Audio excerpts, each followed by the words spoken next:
नमस्कार, मैं हूं आपके साथ मयंक। देखिए, इस वक्त बड़ी खबर आ रही है। जिस तरह से अमेरिका ने ईरान के न्यूक्लियर साइट्स पर हमला किया, उसके बाद अब ईरान ने बदला लेना शुरू कर दिया है और बड़ा हमला ईरान की तरफ से किया गया है इजराइल के ऊपर।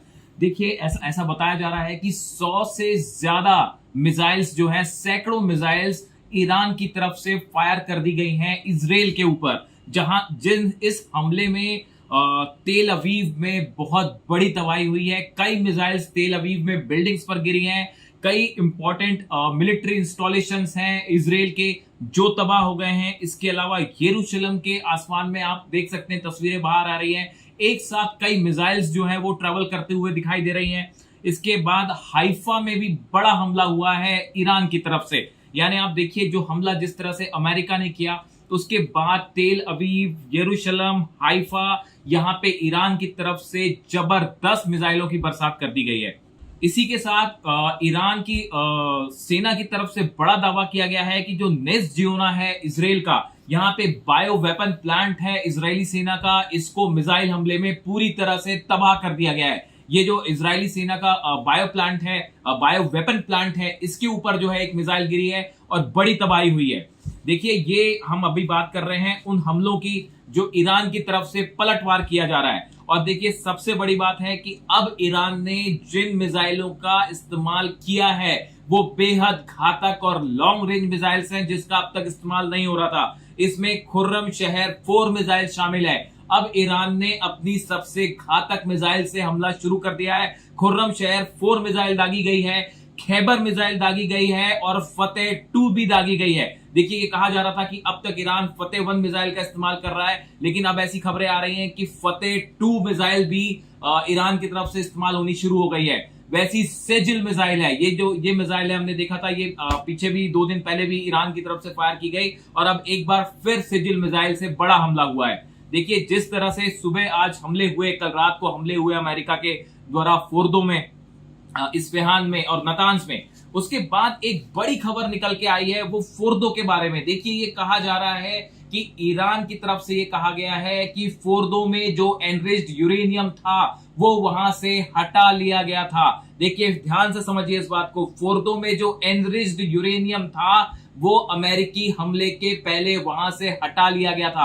आप देखें, कुछ तस्वीरें भी सामने आई हैं। ये 19 और 20 तारीख की तस्वीरें हैं, जहां पे फोर्दो प्लांट के पास कुछ व्हीकल्स दिखाई दिए हैं और ऐसा बताया जा रहा है कि ईरान को ये आशंका थी कि अमेरिका हमला कर सकता है, इसलिए पहले ही ईरान ने एनरिच्ड यूरेनियम वहां से हटा लिया था। ये बहुत बड़ी खबर है। ईरान की तरफ से कहा गया है कि फोर्दो की इंटरनल और एक्सटर्नल टनल्स को ही नुकसान हुआ है। फोर्दो प्लांट को, उसका जो कोर एरिया है, उसको नुकसान नहीं हुआ है। यानी अगर हम ईरान की बात माने तो ईरान के पास एनरिच्ड यूरेनियम जो था वो पूरी तरह से सुरक्षित है। बड़ा सवाल यह है कि ईरान की तरफ से आगे क्या किया जाएगा। इजराइल पर तो ईरान ने मिसाइल्स की बौछार शुरू कर दी है, ये हम सब देख ही रहे हैं। और देखिए, अब जो सुप्रीम लीडर है अली खामेनी साहब, इनकी तरफ से बड़ा बयान आया है कि हम अमेरिका को वो जख्म देंगे जिसके बारे में अमेरिका ने अब तक सोचा भी नहीं होगा। यानी देखिए, एक मैसेज, संदेश क्लियर है। जो इनके सुप्रीम लीडर हैं अली खामेनी साहब, इनकी तरफ से मैसेज बिल्कुल क्लियर है कि आप चाहे लाख हमले कर दीजिए, ईरान झुकेगा नहीं। ईरान अमेरिका के सामने सरेंडर नहीं करेगा। ये कहना है ईरान के सुप्रीम लीडर अली खामेनी साहब का, और ये मैसेज उन्होंने बिल्कुल क्लियर, साफ संदेश दे दिया है। इसके अलावा देखिए, अब जो बड़े कदम ईरान की तरफ से उठाए जा सकते हैं, एक तो सबसे बड़ी बात ये कही जा रही है कि जितने अमेरिका की एम्बेसीज हैं आसपास के इलाके में, देखिए, और एम्बेसीज जितनी है अब वो सब बड़े खतरे में हैं। जो अमेरिका के बेसिस हैं, चाहे वो इराक में हो, चाहे यूएई में हो, चाहे बहरीन में हो, चाहे कतर में हो, ऐसे 60 से ज्यादा बेसिस हैं अमेरिकी सेना के, जहां पे करीब 40 से 50 हजार अमेरिकन सोल्जर्स हैं। काफी कुछ को हटा भी लिया गया है, लेकिन अभी भी बड़ी संख्या में यूएस आर्मी वहां प्रेजेंट है। ऐसे में कहा जा रहा है कि ईरान की तरफ से अब इन अमेरिकी मिलिट्री बेस को जल्द निशाना बनाया जा सकता है और जितने एम्बेसीज हैं अमेरिका की, दूतावास जो हैं, वो निशाने पर हैं, उन पर हमला हो सकता है।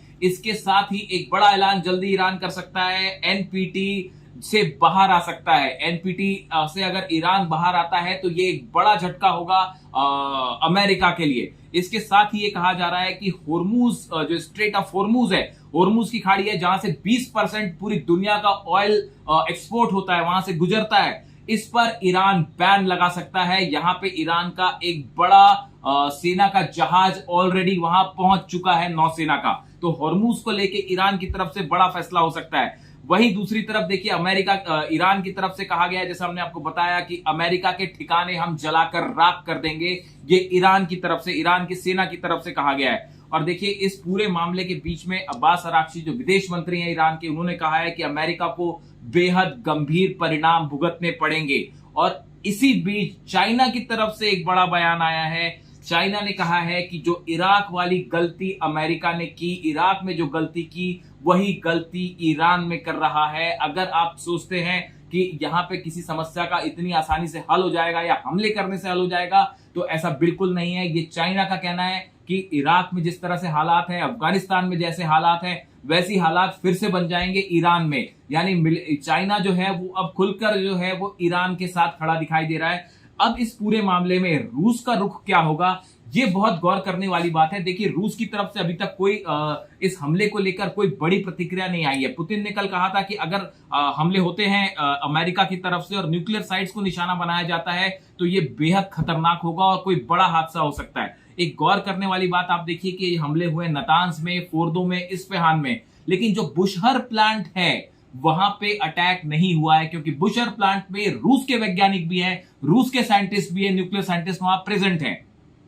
ऐसे में एक बड़ा सवाल यह भी उठता है कि क्या बुशहर प्लांट में भी एनरिच्ड यूरेनियम हो सकता है, या ईरान का जो एनरिच्ड यूरेनियम है ये जिन ठिकानों पे, ऐसे ठिकानों पे पहुंचा दिया गया है जिसके बारे में ना अमेरिका को जानकारी है ना इजराइल को जानकारी है। इन हालात में देखिए, अगले चंद घंटे बहुत महत्वपूर्ण होने वाले हैं और ऐसा माना जा रहा है कि आज की रात एक बार फिर हम देख सकते हैं कि सैकड़ों मिसाइल्स ईरान की तरफ से फायर हो सकती हैं, सबसे पहले इजराइल के ऊपर। उसके बाद ट्रंप का क्या कदम होगा, नेतन्याहू का क्या कदम होगा, वो हम आप तक पहुंचाते रहेंगे। लेकिन फिलहाल जो जानकारी आ रही है कि ईरान ने अपना बड़ा बदला लेना शुरू कर दिया है, जिससे पूरे इजराइल में कई जगह से तबाही की खबर आ रही है।